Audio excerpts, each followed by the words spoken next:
Okay, checking the audio level for all the cameras in the back. Everybody got thumbs up? We're all good? Everybody happy? Okay, great. All right, if you're asking questions, or please, use the microphone. That's what they're there for. Let's not go and have the same debacle we had in the last.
Vatican, where are the people? Are they here or they're coming?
After dinner, travel.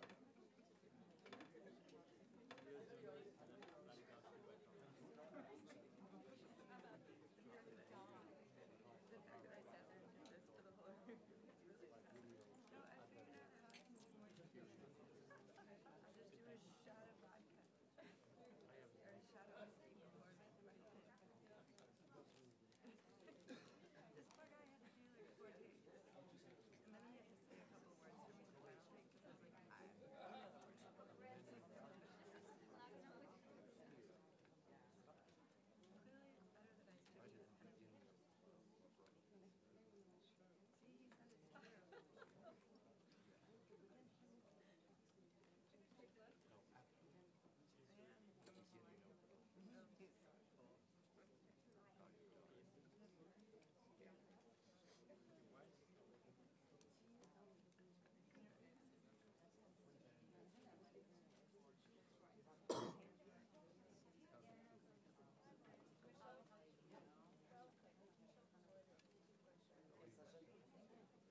Good.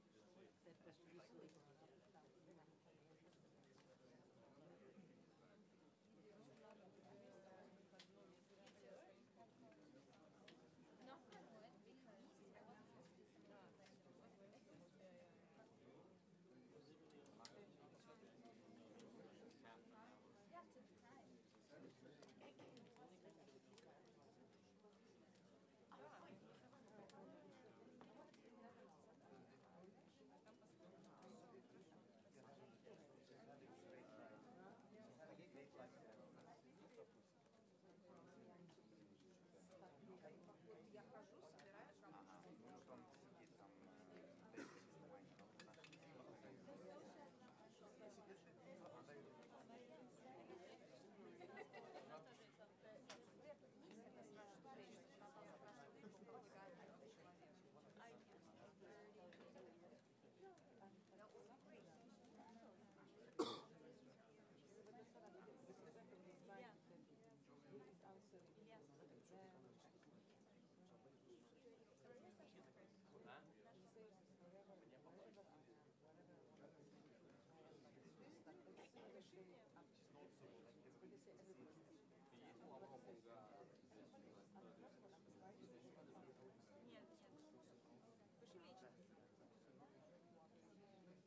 Нет, пиши лично. В каком-то чате есть наша? Есть правки.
Yes.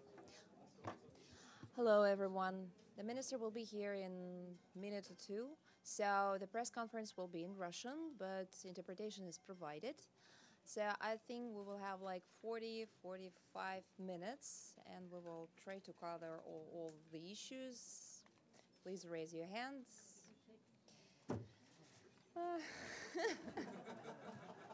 What else can I do?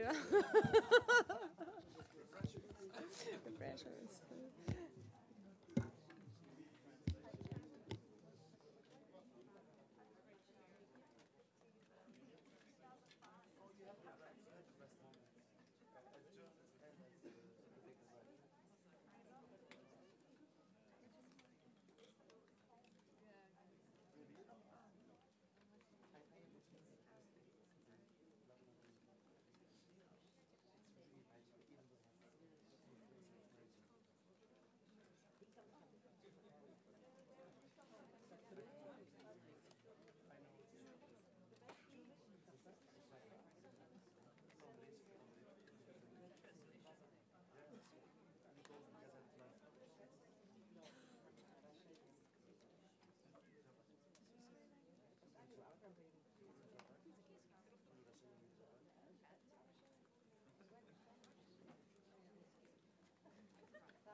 Добрый день. Good afternoon. Рад снова вас It's a pleasure видеть.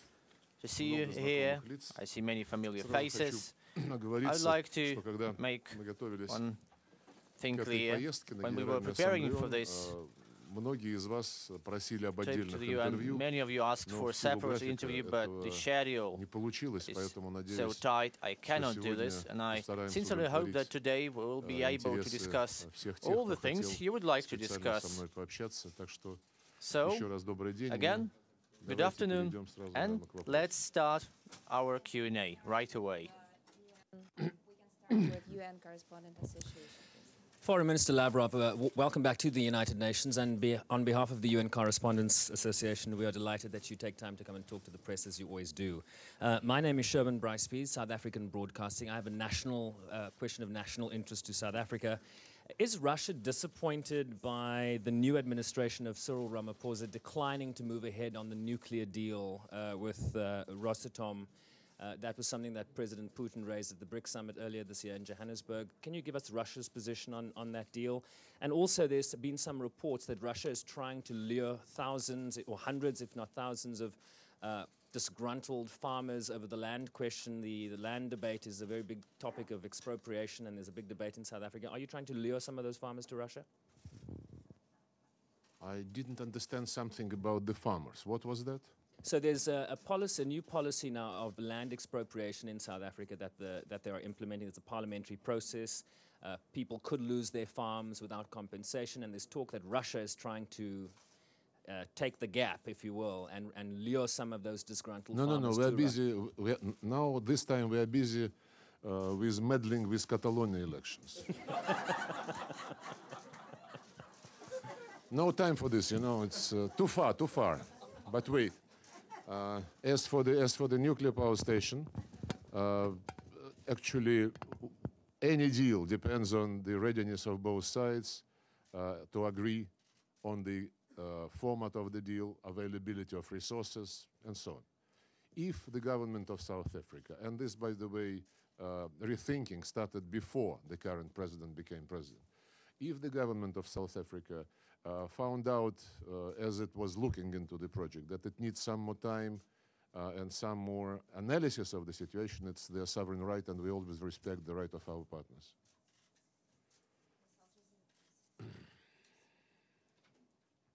James Bays from Al Jazeera. Can I ask you a question about Syria and about the important deal that Russia did with Turkey? There is a question in that deal, which is what happens to the fighters from the group that used to call themselves al-Nusra? So can you explain to us how they are going to leave, and if they don't leave, who's going to force them to leave, and where they're going to go? Я отвечу по-русски. I'll talk in Russian now.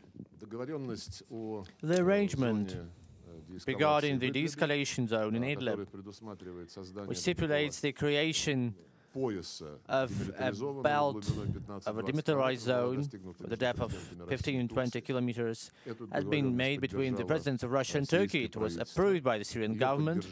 It was supported by Iran as a third party to the Astana process. 2 days ago, we met here with the ministers of foreign affairs of Iran and Turkey, and we, Я вам не мешаю? I hope I'm in no way Я вам не мешаю?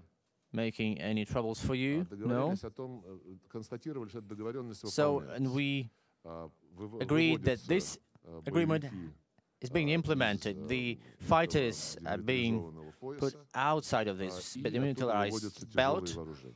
together Да, with the вопрос heavy возникает weaponry. Yes, относительно there того, is a что question дальше. regarding what will Дальше happen Турция, как next. вы, наверное, знаете, Next, если Turkey, as you читали probably know, меморандум, if you подписанный в read the Сочи, memorandum signed in обязалась Sochi, has embraced the размежевать responsibility to оппозицию, separate the которая opposition, готова which is участвовать в ready политическом to be процессе, engaged in the от political Джабхата process from Это Jabhat непростая al-Nusra. задача. Соединенные This is a Штаты, difficult которые task. нам это The обещали US, многократно, еще при it's been администрации promising Обамы и to впоследствии do this при for администрации years нынешней, during the не Obama смогли этого administration сделать. and now with the current И, administration. They мы все failed очень надеемся, что to do that, Турция both administrations, сумеет and we hope that Turkey will отсепарировать succeed нормальную, in separating вменяемую the патриотическую sober-minded, оппозицию от Джабхата patriotic как opposition поскольку from эта Jabhat организация, al-Nusra. And как Jabhat вы знаете, al-Nusra, она as you all know, террористически has been designated включена в as a Совет terrorist Безопасности organization by the UN ООН. Security Council, so there's Есть no room много for them there. спекуляций насчет того, There is much как speculation будут regarding решаться проблемы этих the боевиков. settlement Есть даже problems подозрение, with что их these будут fighters. Some переправлять в say какие-то другие горячие they've точки. been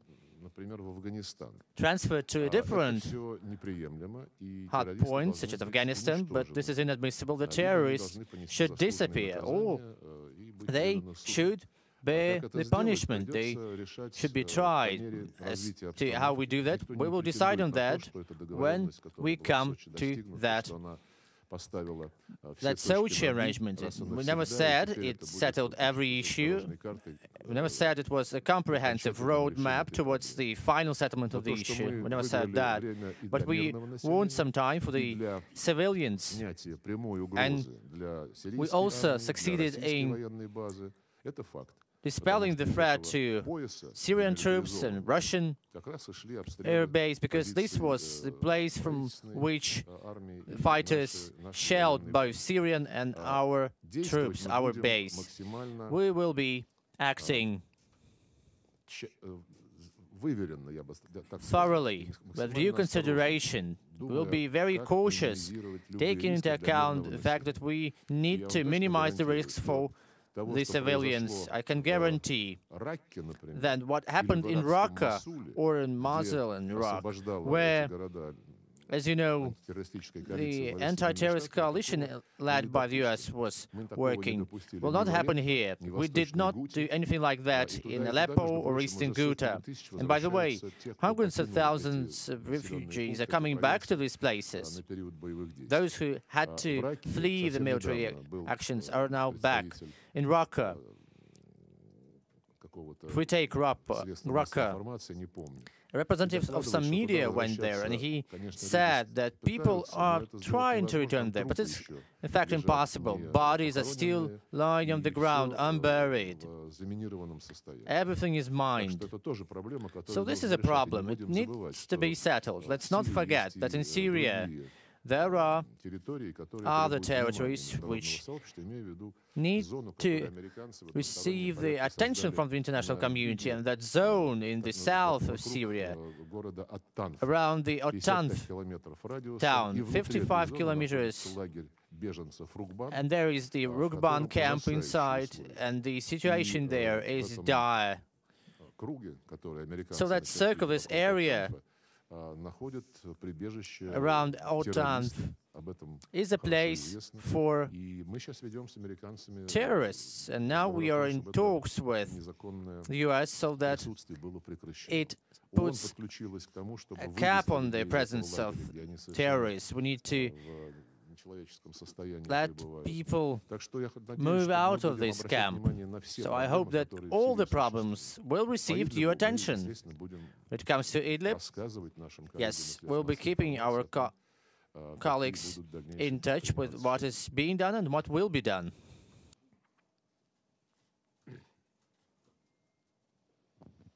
Здравствуйте, Сергей Викторович. Илья Петренко, телеканал RT. Ilya Petrenko, RT. On the 30th of September, we will mark 3 years since the start of Russian military's operation in Syria. This is a good day to draw some conclusions on what's happening on the ground. So could you do that, please? And another question is, I'd like to go back to what Mr. Trump has said during his press conference. He's been thanking Russia, Syria, and Iran for, as he put it, the operation on retaking Idlib was put on a hold, and then he said, let them come in and actually eliminate the terrorists, but in a selective way. Do you see in this a kind of a signal from him, and what will be the diplomats' view on that?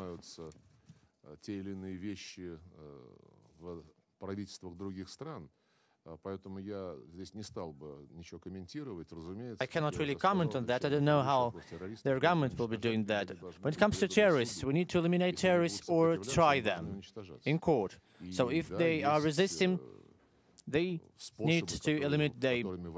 As I said, there are military means, there are special operation troops who know how to combat terrorist threat in urban areas. So these professionals will be taking care of these issues. But still, the position of principle is as follows. There is no room for terrorists in Syria, and their position, I mean the position of the US authorities, coincide with ours. As for any political prospects and the conclusions regarding the 3 years of Russian aerospace forces operation in Syria and military police as well, well, we are in Syria following the request of the Syrian government. And as for some main points, first, eliminating terrorist pockets in the southern part of Syria, eastern Ghouta, Homs. The second thing is that now the problems with the humanitarian aid are not that dire. And the third thing is that we succeeded in creating the Astana trio, Astana Troika, which has embraced the initiative to be active when, unfortunately, our colleagues in the UN are stalling in the promotion of the political process. And a jewel in the crown was the Sochi National Dialogue Congress that took place in January this year, as you know. So there, a declaration was adopted, which, for the first time, on behalf of the government and the opposition of Syria, underscored that all Syrians agree to work upon the 12 principles formulated by Staffan de Mistura. Before this Congress, he couldn't get the support from the opposition and from the government at the same time. And that same declaration stipulates that there would be a constitutional committee where Syrians themselves would be deciding on the constitutional structure of their country. Today, this constitutional committee is being established. The first one to send its delegation was Bashar Assad. A couple of months it took for the opposition to prepare their delegation. Now we are harmonizing the list of members to represent the civil society of Syria. It is very important in this case to be cautious, not to be in any kind of haste, because we need to be careful when deciding who will be part of that committee, because these members should be approved by the opposition and by the government. The minor group on Syria, as some call it, it met recently 4 Western countries, 3 Arab countries, members of it. So they adopted a statement which sets forward an immediate start of the Constitutional Committee work. I know that they have been putting pressure on Staffan de Mistura. They're trying to force him to announce that the committee is being established. That would be a mistake. We need to be careful. So this pressure is directed at neutralizing all the success reached within the Astana framework. And these forces want not Syrians to decide on their future, but they want to have kind of a scheme and structure agreed between the external forces imposed on Syria, on this war-torn country. I will not tell you the names of the countries, but take any conflict in the Middle East or the Greater Middle East. They all are example to this. External players lay down their vision of how these nations should be living their life in this or that country. Not a single time these attempts yielded any lasting results, any balance to a state. So we will be pushing towards being cautious. We should not protract this, that's true, but it's all about the quality of the members to form the Constitutional Committee. It is not about any deadlines. You know, we never see any deadlines when it comes to conflicts. It's all about the results. We need to help the Syrian people. We should not be dictating them anything or imposing anything on them. Thank you, Minister Lavrov. Michelle Nichols from Reuters. A question on Iran. Russia has said that it will do everything it can to save the JCPOA. Would that include setting up a barter system for Iranian oil? And are Russia and China considering an alternative payment system with Iran to bypass the US dollar?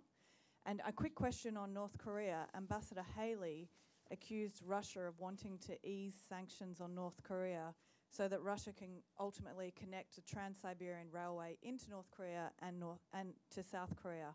What's your response to that? Well, my response to that is very simple. Both Koreas want that.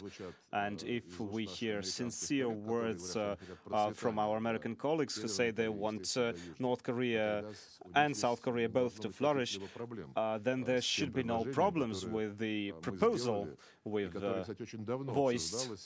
And actually, it's been discussed for quite some time between us, Seoul, and Pyongyang. This is all in the interests of the development of infrastructure of Southeastern Asia and in the interest of those who trade between Europe and Asia. And so this would be one of the easiest and shortest transit tradeways between the two parts of the world, of the continent. Speaking on Iran, on the 6th of July, the meeting took place between the foreign ministers of the European Troika, Iran, Russia, and China, and Federica Mogherini. There was an initiative to form a special consultation mechanism that would discuss the ways to provide economic gain that Iran basically deserves with respect to the 2015 agreement, and how to make it so that third parties, so to speak, would not in any way interfere into these mechanisms that would be developed, both banking mechanisms, financing mechanisms, and others. We've met in the same format on Monday, on the 24th of September. And the Europeans said that they are moving forward with their work. We are participating as well, and so I see a lot of opportunities moving forward. Unless, of course, our European colleagues say that their companies do not want to work with Iran, and well, this would be a grave mistake, because we don't want just to look at businesses. We cannot make businesses do anything. This is what we hear from Europe. There are some companies leaving Iran, but there are other companies replacing them, and Europeans realize that it's easy to lose a market, but it's difficult to go back. And so it's not about politics, it's about whether you want to actually implement what you agreed upon, what have been agreed upon.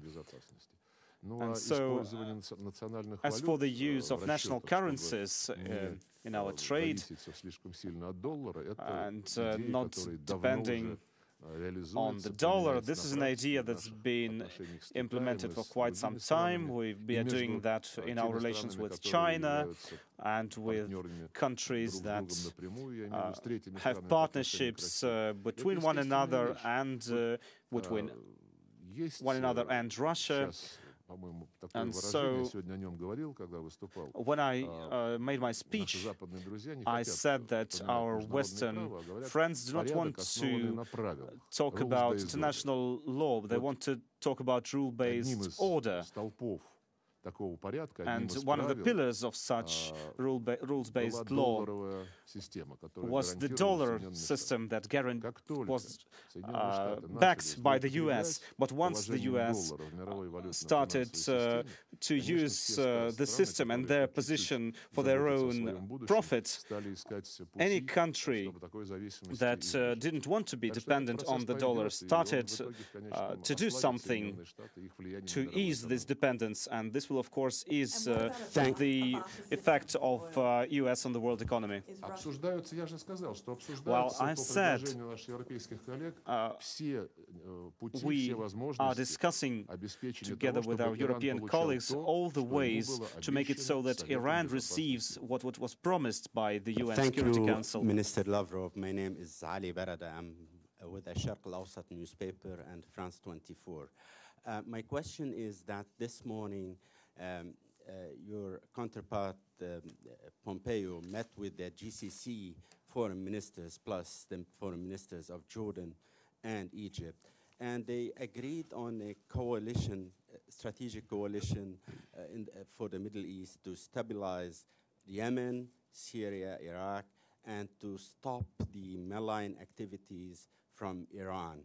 Where do you stand regarding this strategic coalition, and how do you evaluate Russia's relationship with Saudi Arabia and the Gulf countries? Thank you. Well, we have very good relations with Saudi Arabia and with the Cooperation Council of the Gulf states, which is each of the countries of this area. We have good relations in terms of trade, in terms of economy. We have trade and industrial cooperation with some of the countries, and we value these relations. Apart from bilateral relations with these countries, we also have mechanisms of ministerial meetings, Russia plus the Gulf states. We meet on a regular basis either in Russia or in the countries of the Gulf region, which is very useful in terms of solving issues. As for the Middle Eastern Strategic Alliance, Strategic Coalition, whatever it's called, we've heard that an alliance like that, a coalition like that is being constructed. There's been a meeting on a ministerial level this morning, but I don't believe it was announced that everything's been decided and it's going to be created. It was planned to announce that in October in Washington, but then it was postponed, so let's not make any rash conclusions.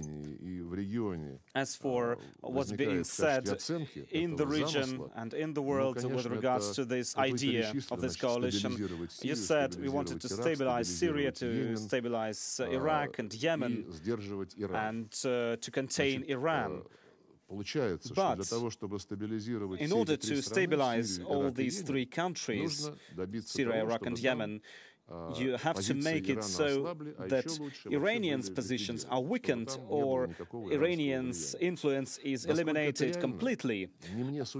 How feasible that is not up to me to decide. But I don't remember any times in history when a country of such stature, of such power as Iran, of such population, was ever somehow contained and is locked in a cage. Saudi Arabia has its own interests also realized outside the country. Even such a small country as Qatar has its own interests throughout the region, which is often criticized by its neighbors. So, hoping that you would somehow be able to contain Iran within its borders, and that this would somehow be feasible would be very naive. The way out is different. The disagreements that have been existing for quite some time need to be resolved, they need to be discussed. We know about the relations between Saudi Arabia and Iran, or rather, because of we know of the lack of agreements and friendship between these two countries. We know about other countries and their relations, and so on some stage, time will come that all the countries would have to sit at a negotiating table. And so I wouldn't want to look too far into the future, but if we organize all those who share similar ideas on the basis of their negative relations with Iran, this will never lead to anything good, to anything positive. We need to all cooperate, we need to all have discussions. And so there were agreements between the League of Arab States, between the UN, the EU, the other countries. We need to bring together all of the actors, the same as we saw during the first OSCE meetings. This is what will have to inevitably happen. We will all have to come together, and nobody really wants to resolve the problems of the region by risking war with unforeseen consequences. Mr. Minister, you just said something which is pretty controversial, because you want Iran to be an expansionist country in the region, because you're saying you cannot be realistic in expecting them to stay within their own borders. Why would you support such expansionism, and particularly the United States, as you know, during this session? That's how fake news is born. But this is what you just said. You just said no. Iran can't... I said you cannot limit Iran, you cannot put Iran in its own borders and prevent Iran to exert influence outside its borders. Like Saudi Arabia exerts its influence, like Qatar exerts its influence. That's what I said. Okay, you just said, use the word cage. This is why it was an interesting use of words. Anyway, your explanation, of course, is more important than my point. Let me ask you, sir. Well, I thought eloquence was one of the journalistic methods, I tried to be eloquent. I'm sorry, I failed. Yeah, well, but don't misinterpret me, Ragida, please. No, I will not misinterpret you, Mr. Lavrov. Please tell me about the difference in position between you and your Mr. Pompeo on the role of Iran in Syria. If Iran was to stay militarily in Syria, the Americans made very clear they want Iran out, and I don't know what you feel about it. What is your policy? How was the conversation between you? And given your relationship with Israel, and you're talking back and forth with the Israelis, what do you think of what Mr. Netanyahu said in threatening Lebanon in particular, citing 3 positions where Hezbollah has its missiles? Have you been urging them to not attack, or are you worried that they will attack? Thank you. You need to ask someone else, not me, about the way Russia or the US what this country think about what Iran is doing, because Iran is helping Syria to preserve its sovereignty, and it helps it fight terrorism. And the fact that Iran is helping solve the anti-terrorist issue very effectively is something that I can attest to. We've never seen any terrorist threats in Iran, even in the difficult times when in Northern Caucasus in Russia there were international terrorists. We've never saw any ties between these terrorists in our country and the Iranians. By the way, if we talk about the US and their relations, just several months ago there was an open letter from the veterans of American intelligence and the FBI veterans, military intelligence of the US, in which they called, they said the US shouldn't create an artificial threat from Iran. And they reminded everyone of the statistics, which shows that about 6 organizations that the US identifies as terrorists, only one of them is Shiite in nature. And the rest of them, of these organizations, stated Iran as their primary enemy, or as one of their enemies. And so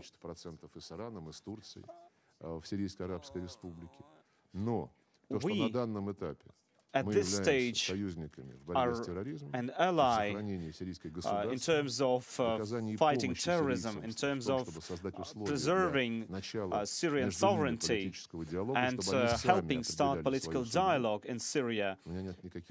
There is no doubt in my mind that this is useful in terms of the Astana format, for example, which everyone actually welcomed. Well, as for Israel, as we've said on many occasions, guaranteed to us publicly that Israel is going to preserve a deconflicting channel with us, just as the one we have with the US. And this is what we basically demand from the US at the moment. When Israel expressed said that there are Iranian troops near the Golan Heights. We've reached an agreement because by that time the southern de-escalation zone was freed from terrorists. Iranian troops were removed by about 100 kilometers, more than 100 kilometers from that point by that time.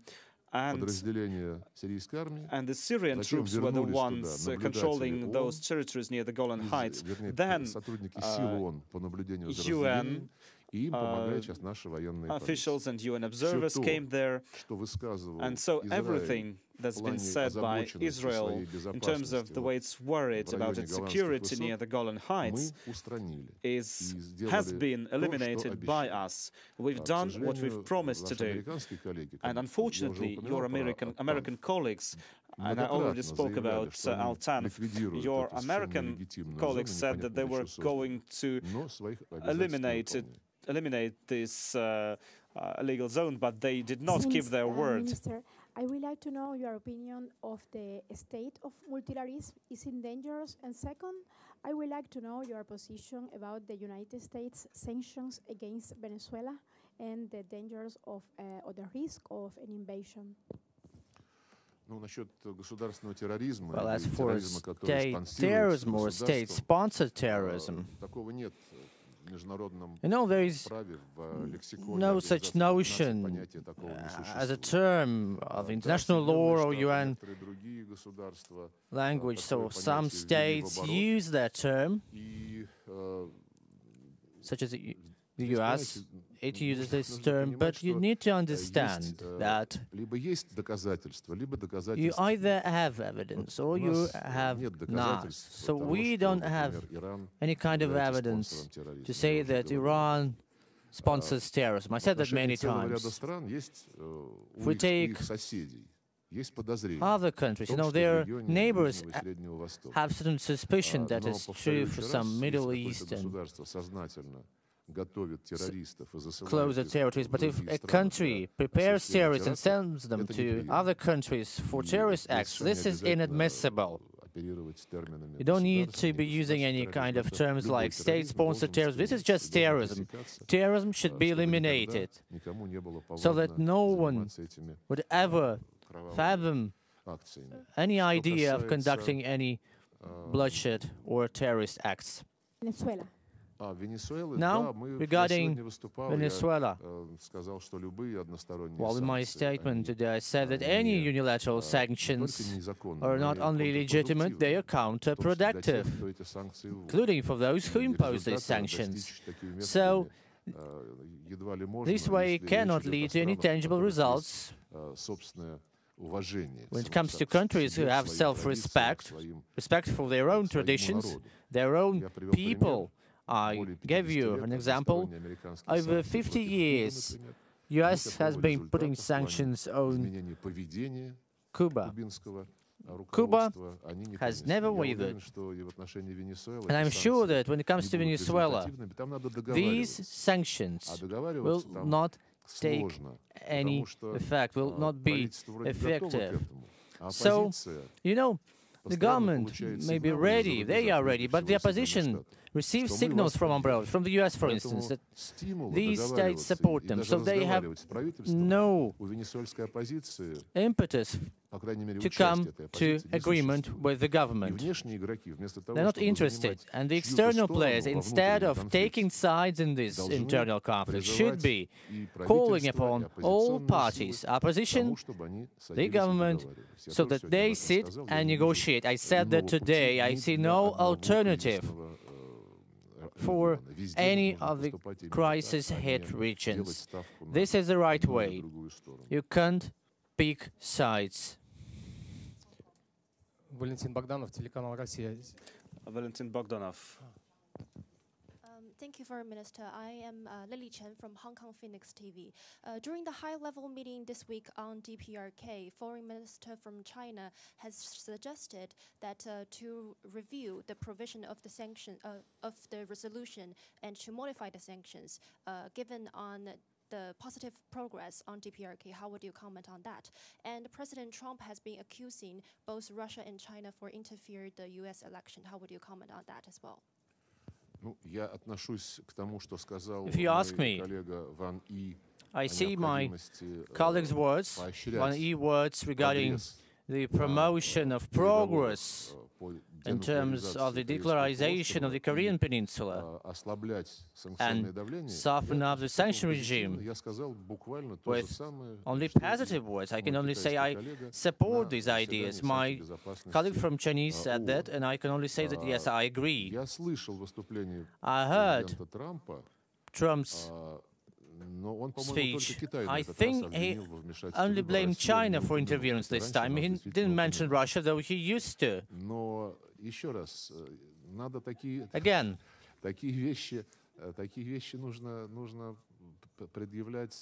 you should be putting forward such accusations with facts. We are the least interested in interfering in anyone's domestic affairs. So if some criminals in Russia, in China, the territory of any other country, do that kind of dirty business, we need to find them, we need to take them with the help of Interpol or other law enforcement bodies and agencies. But if you have some,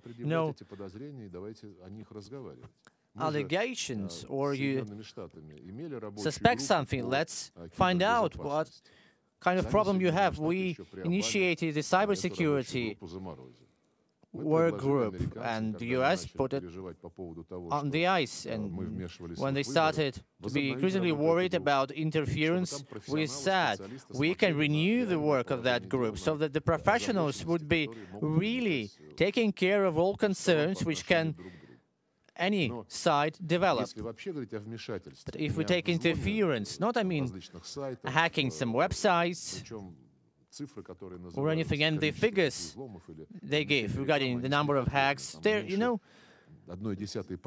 ridiculous. Less than 0.1% from all content generated and circulated within social media. So if we take interference as a whole, we have lots of examples. We find a number of examples of how the United States openly demand from governments to take a certain kind of position. So let's take Ukraine. When everyone talked about Ukraine, the US Congress adopted a law in support of democracy in Ukraine, which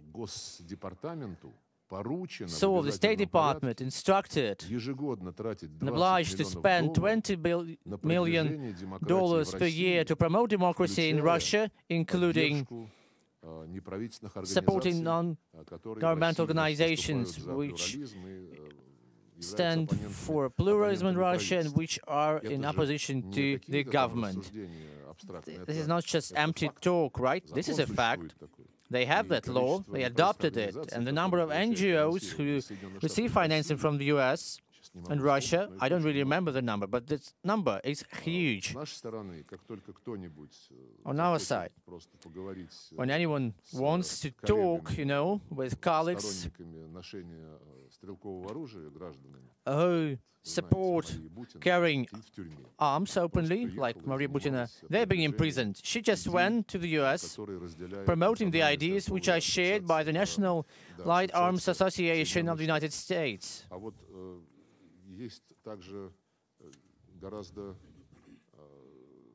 Or National Rifle Association, as it is being called.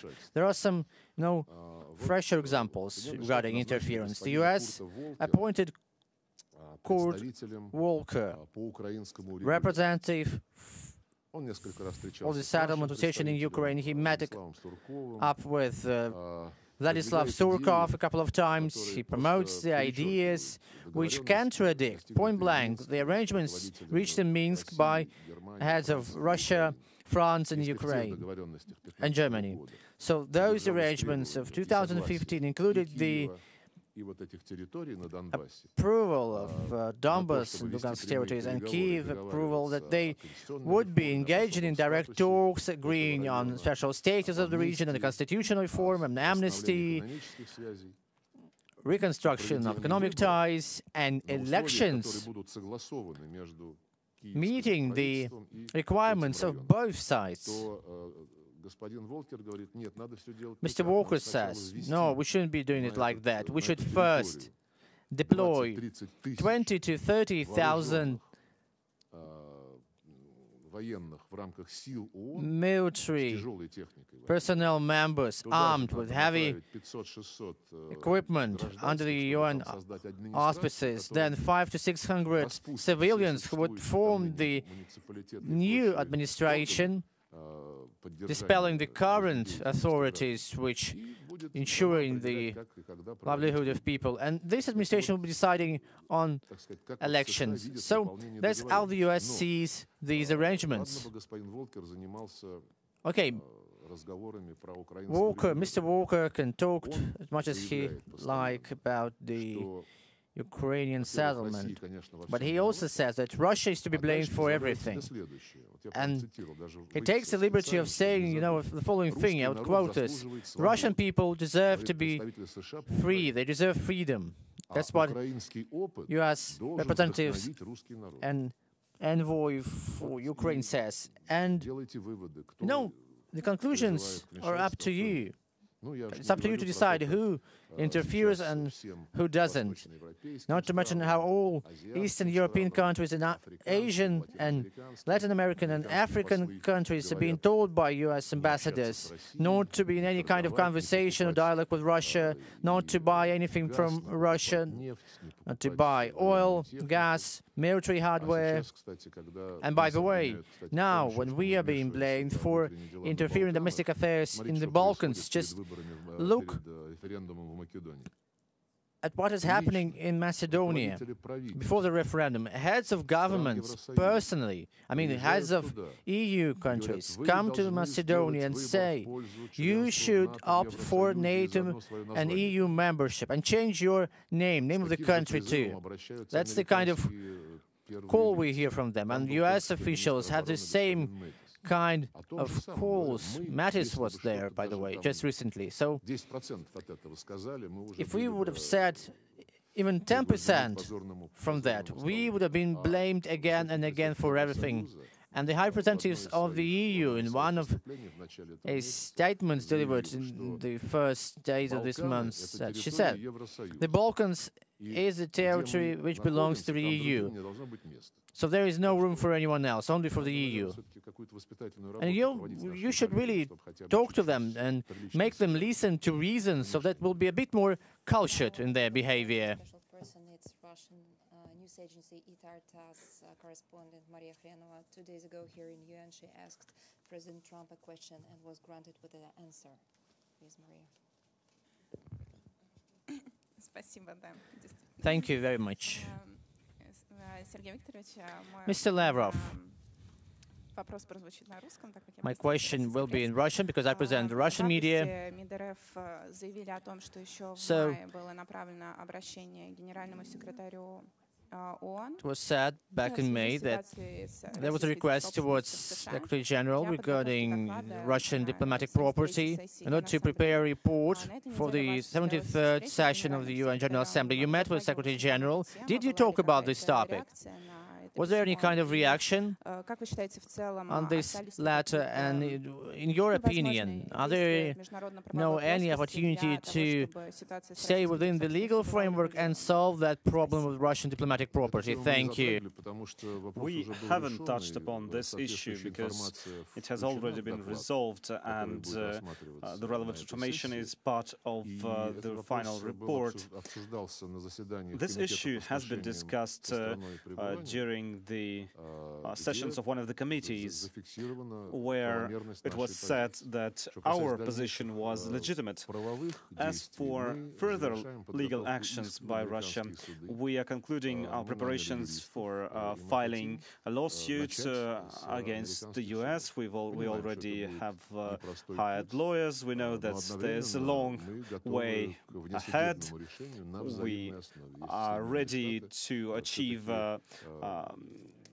any kind of agreement with the US if the US wants to cooperate with us on this issue. outside the court, of course. If we Mr. Lavrov, Benny Avni of the New York Post. The Israelis that visited Moscow regarding that incident over Syria of the downing of the Russian plane, have they changed any minds there? Also, do you think that the Israeli-Russian agreements or understandings that existed before the incidents can come back?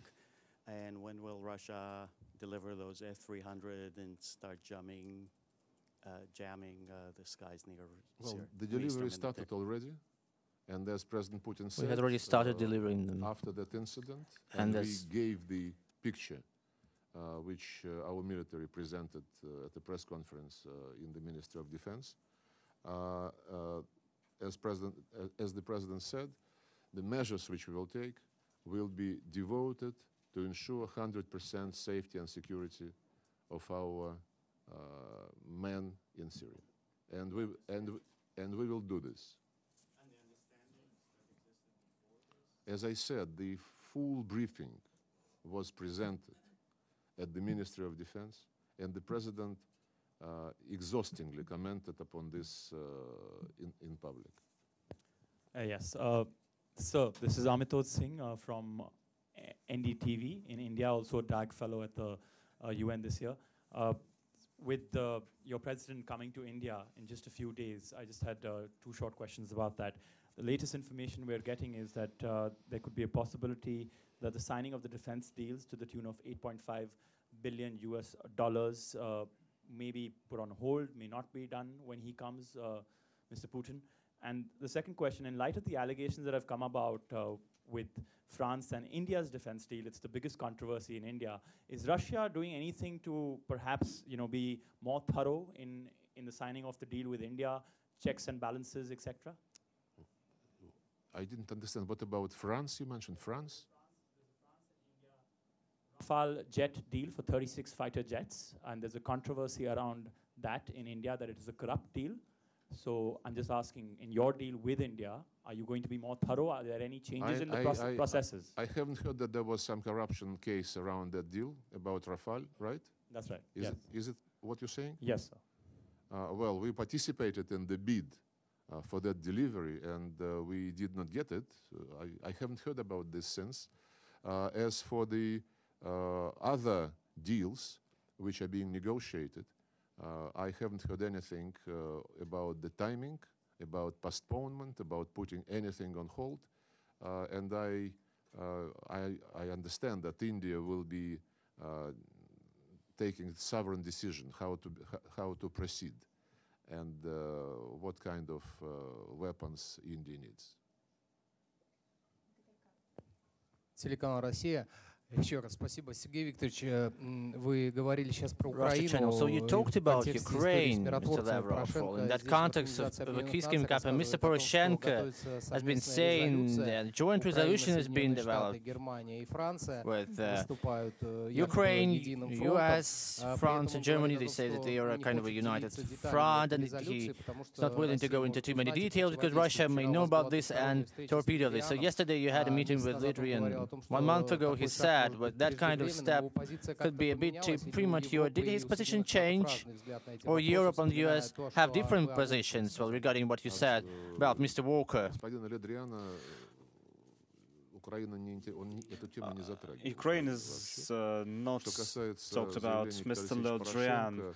As for statements by Mr. Poroshenko, I wouldn't want to comment on them because we have the Minsk agreements, and there's a proposal on the UN table in the form of a resolution proposed by Russia, which involves sending there a UN peacekeeping mission and the mission to protect the observers, because sometimes we need to provide this good environment, good conditions for the observers.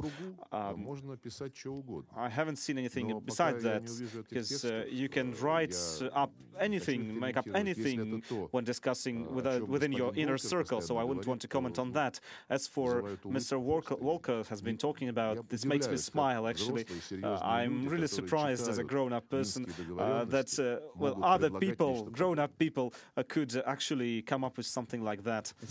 Thank you. Stefano Vaccara, Radio Radicale in Rome, La Voce di New York. Two questions. One is about Libya. I ask you this question. Libya? Are you satisfied with the situation in Libya so far? You expected that now we should be in a different situation? And then the second question is two speeches on Tuesday, President Trump and before Secretary General Guterres. Which one, Russia, what does it like better? What is the vision for the world for Russia? The one closer to the one of President Trump or to the Secretary General Guterres? Well, speaking of Libya, it's kind of strange to be hearing the question, is Russia satisfied with the situation in Libya? I don't think Russia is satisfied, just saying. Are you satisfied in the sense, or you expected that in Libya the situation would be different now? I thought you would be more thinking more about whether Italy is satisfied with the situation in Libya. or France for that matter. Actually, that's the question. Well, we are trying to help create conditions for the political process. Frankly speaking, we don't believe that in this case as well, like in the case of Syria, there should be any artificial deadline. We welcomed the meeting which took place between the 4 leaders of various Libyan parties in Paris in May, I think, was it? And we support the efforts of the special envoy of the Secretary General, Mr. Salame. But to say that we must die, but make sure that elections take place in December, I don't think it would be sending the right signal. Elections must be held when all key political forces have understanding that this would be something, the result of which they accept. And we still don't see that level of agreement between them.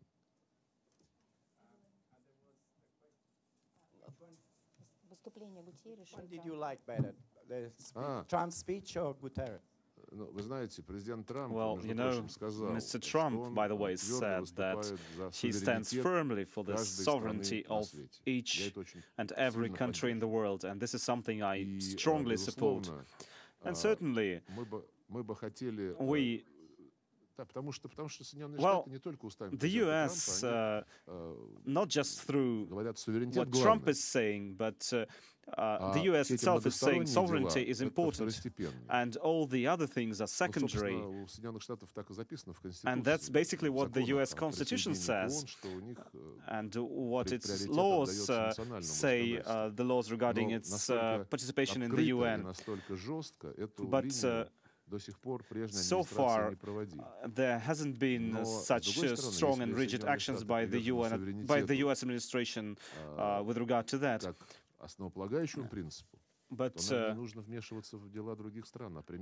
by the basic principles should be, you shouldn't interfere into the affairs of other states. As for multilaterality, multilateral actions, well, that is a priority of modern day, because countries are united throughout the world through technologies, and opportunities are being provided to people all around the world, wherever they want development, wherever they want to use these technologies. But it's also, these technologies are also becoming available to less to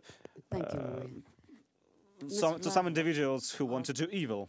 You and other people of your government have criticized an alleged rise of fascism in Eastern Europe. Do you see the same thing in Western Europe with the new governments, neo-fascism in Austria or in Italy? Do you see the same tendencies? And secondly, is Russia delivering weapons to Myanmar? And if so, would you think of perhaps using that as pressure for the generals to stop their ethnic cleansing? Talking about the neo-Nazi tendencies, well, we see that from the territory of the EU in Latvia, in Estonia. They conduct marches on a regular basis of the former WAF-SS members. They praise them.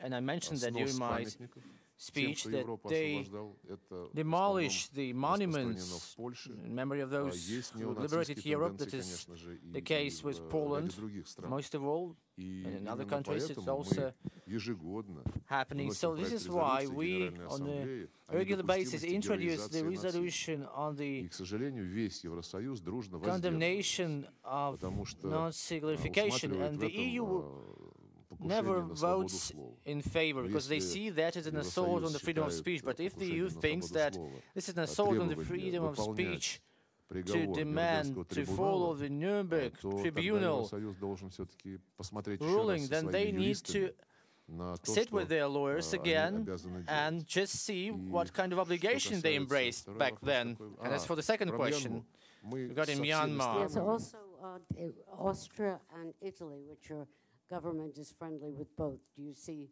neo-fascist tendencies? Мы дружим с политическими партиями, которые являются системными политическими партиями. Даже не part of the обязательно дружим, system. поддерживаем We're not отношения. friendly. We Они являются have системными relations политическими with them. партиями. They are, part of the Они не system. исповедуют человеконенавистнические They идеологии. Они have не no kind of hatred демонстрируют towards people. фашистскую They символику, как do это not делается в demonstrate Эстонии, в Латвии, any на Украине. fascist Здесь symbols, я не вижу as is the case with оснований для Ukraine того, and чтобы Poland, so проводить there is no какие-то ground параллели. to, Что касается нашей connect the торговли dots in оружием, any way. As я for сейчас, естественно, не могу supplying всю статистику weapons, держать I в don't голове. really Мы remember the продаем statistics. оружие исключительно We в sell weapons соответствии only с in существующими full compliance with the current международно-правовыми нормами на этот счет. international С нормами, laws которые which have to do with регулируют that поставки оружия. area of arms trade. Yes, thank you, Foreign Minister Lavrov. We've been hearing increasingly strong rhetoric from Israel and the United States against Iran. Russia is a friend of both Israel and Iran, which, like Russia, are both heavily involved in the Syrian conflict.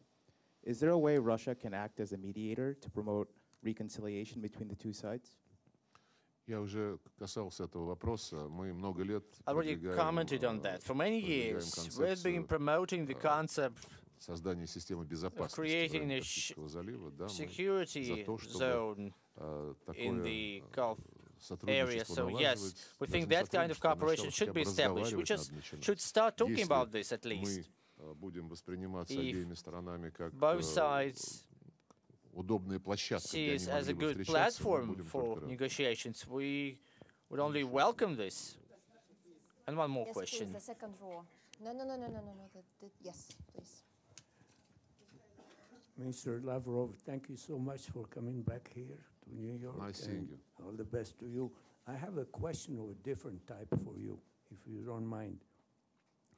Given the political trends dominating the world today and the new development, what do you think of the future of the United Nations?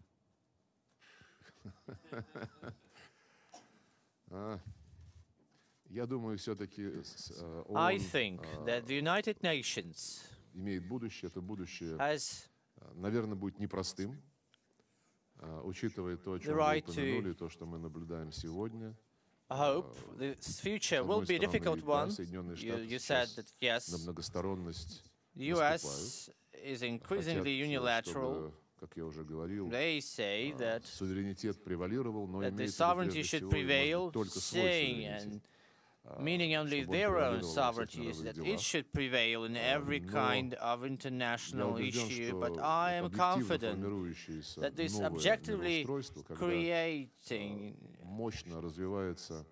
world order where we see the Asia-Pacific region is developing, India, China are rising, major resources. Не до конца, и даже наоборот, лишь чуть-чуть начинают использоваться в Африке. That Africa starts to use its resources, and the potential of Latin America is being tapped into by the countries of this region, as well as other regions.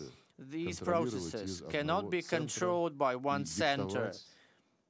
One country cannot dictate and decide for others.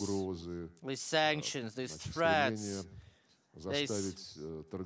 seeking to arrange the trade for others, so that countries wouldn't be trading with the very country only. This is all temporal. Sooner or later, everyone will have to sit and negotiate, and there is no better place for negotiations and for finding the interest between all key players, remembering about every partner. There's no better place than the United Nations. Lebanon Strat, please. Здравствуйте, спасибо большое. Меня зовут Good afternoon, Lenka thank White. you. My name is Linka White, Я хотела вас спросить, and I'd like to ask как you думаете, есть the following возможность, что question. отношения What do you think? США и России могут стать лучше в ближайшем будущем? Can the relation between Russia and the И US второй become вопрос, better in the immediate пожалуйста. future? And the Когда second question I президент have, Путин хочет приехать в Вашингтон when и does President встретиться с Putin plan to президентом visit Трампом? Washington and meet up with President Trump? Well, the fact that relations are not perfect right now, they're actually quite bad. They are the worst in a long time with regards to the US. We all understand that. As for the meetings that our two presidents have already had in Hamburg and later in Helsinki, have been quite constructive, quite productive. This is also something that everyone understands and knows. And the agreements that we thought were in the interest of both states are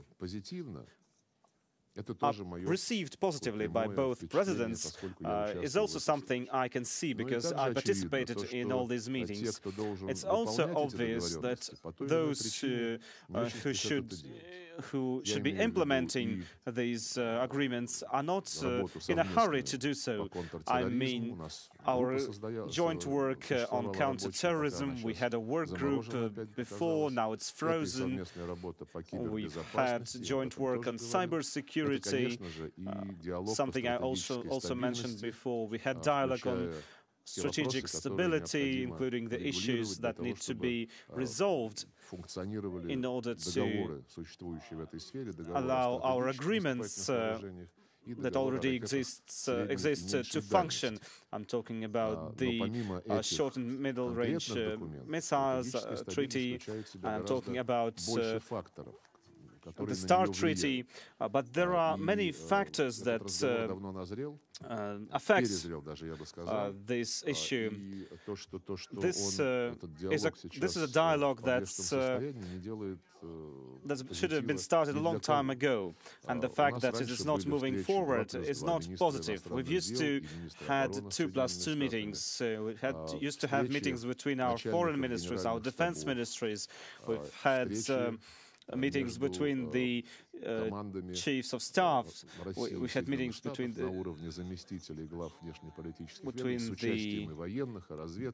other officials in terms of intelligence officials even, and between the officials representing other bodies. And now all of that is suspended in a way. As for the meeting between Mr. Patrushev and Mr. Bolton, they have met in Moscow in June, and later they met in Geneva in August, and now they're preparing for an upcoming meeting. This is at least something that we have, something that allows us to maintain our relations at some level and not allow them to degrade even further. Dialogue between our two militaries is key to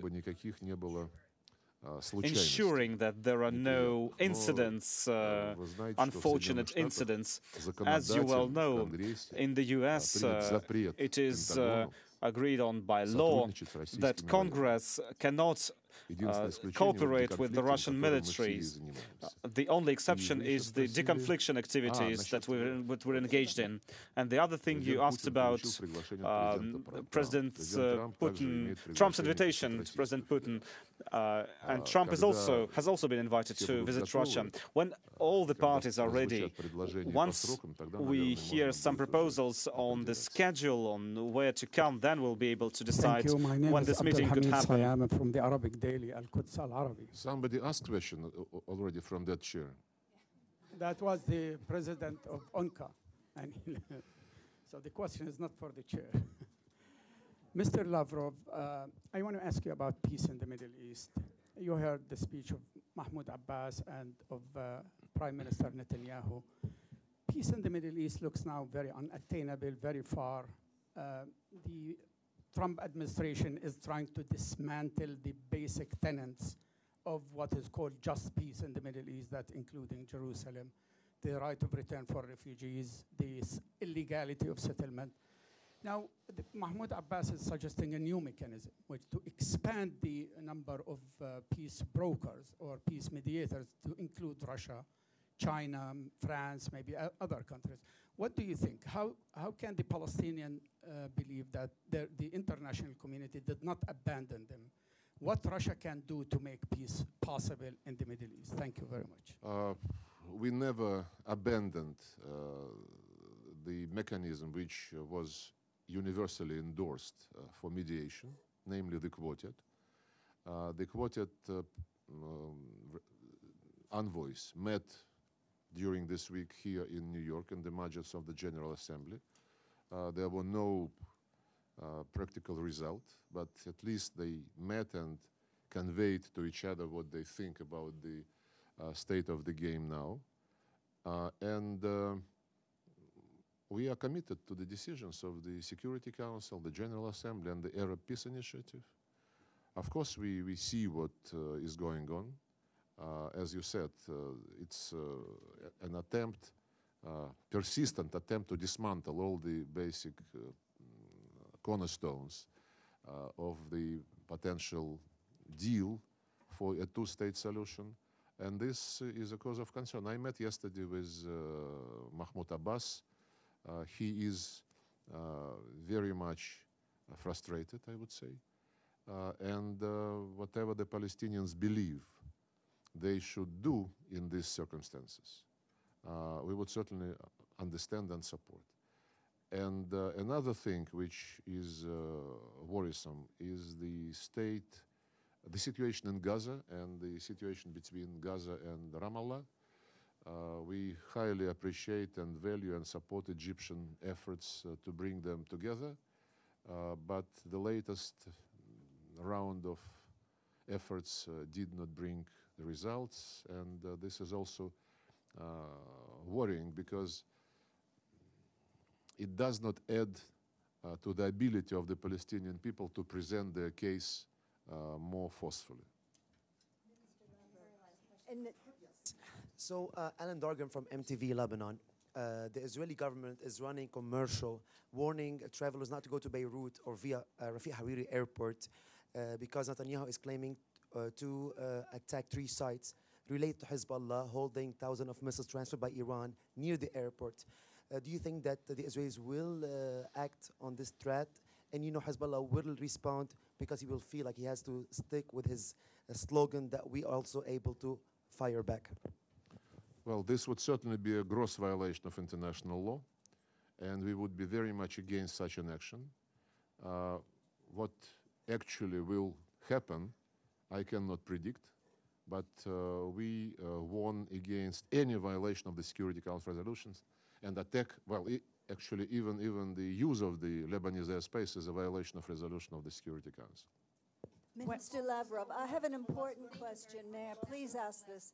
You made a comment in the Security Council opposing the weaponization of medical care. Weaponization? The weaponization of medical care. Can you comment upon the fact that the humanitarian exemptions to the resolutions against North Korea have been a notorious failure, and the Global Fund to combat AIDS, malaria, and tuberculosis has cut off funding to North Korea. This is a form of biological warfare. I fully agree with you. It's not a biological warfare. It's really, again, violation of the Security Council resolutions which provide for humanitarian exceptions from the sanctions regime. And I said yesterday in the Security Council that we want this to be reviewed, especially in line with the progress which is slowly but is made on the political front. Thank you very much. I really have to run.